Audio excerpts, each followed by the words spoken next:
All to do, of course, with close eyes on the U.S. presidential election results. Joe Biden launching his transition effort, even as President Trump's refusal to concede, along with his promised battle in the courts, is threatening to delay the process. Joining us now is South Texas College of Law professor Josh Blackman. Professor, great to have you with us. Of course, we continue to see these lawsuits, these recount demands. How much of a difference will they make for President Trump and for America, given the margin of victory by Joe Biden?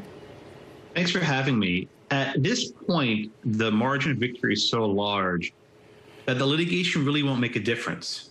Even if President Trump wins every single one of his lawsuits, he would still be behind by the votes and too much against Joe Biden. So what happens going forward? Say the legal battles end and President-elect Biden becomes president of the United States. How will this hamper policy making? Because we continue to see a more conservative leaning judiciary here in the U.S.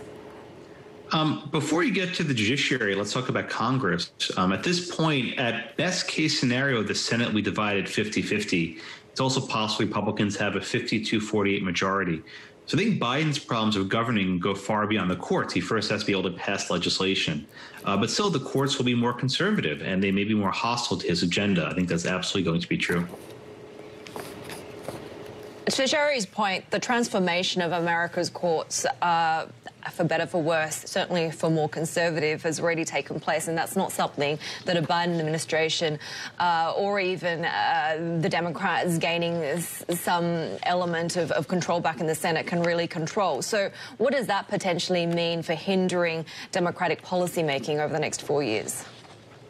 Well, one of the odd occurrences the last few years is that President Trump had a conservative judiciary, and he largely lost a lot of the big cases. And the courts seemed hostile to when President Trump tried to undo the policies of his predecessors, President Obama.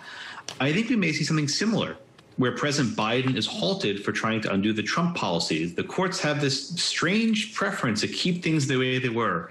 And often that means what they were before Biden came to town. So I think a lot of Biden's efforts to sort of undo or unravel the Trump policies will be met with a buzzsaw.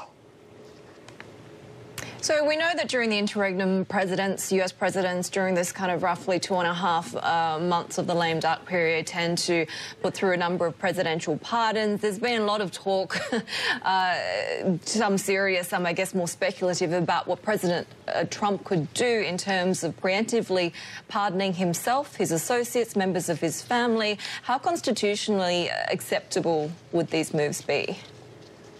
Well, without question, President Trump can pardon his family members and those around him. That's not new. Presidents have done pardons before of close associates. The more difficult question is whether he could pardon himself. Our Constitution doesn't really put a limit on who can receive a pardon. So there might be some other limitation, but in theory, at least, President Trump could pardon himself. I think the bigger question is whether the Biden administration will decide to prosecute criminally the president and his associates. I think it will be a huge cause of divisiveness to go after those prosecutions for years to come. It's unlikely to get any sort of conviction. People may feel good when the president's charged, but it may take a decade before this case is resolved, and Trump will never step foot in a jail cell. I know people want it, but it's not going to happen.